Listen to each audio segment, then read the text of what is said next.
இல்லாத ஒண்ணு இருக்கிற மாதிரி நம்ப வைக்கப்பட்ட ஒரு பெரிய பொய் தான் கடவுள்னு சொல்லி முடிக்கிறேன். பட்டையும் ஹோம் டாலருமா இருக்கீங்க. கடவுளை பத்தின உங்க ஐடியா என்ன?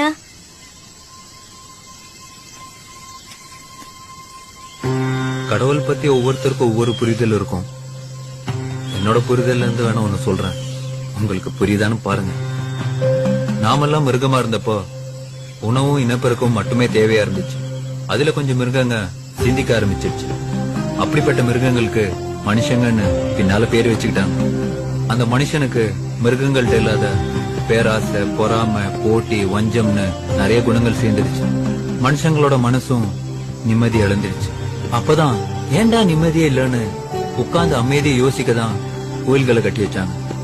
உட்கார்ந்து ஒழுக்கமா யோசிச்சவங்க நிம்மதியை கெடுத்த தேவையில்லாத குணங்களை உதுத்து விட்டுட்டு கடவுள் நிலையை அடைஞ்சாங்க. அந்த கடவுள் நிலையை அடைஞ்சவங்க கொடுத்துட்டு போன சிலபஸ்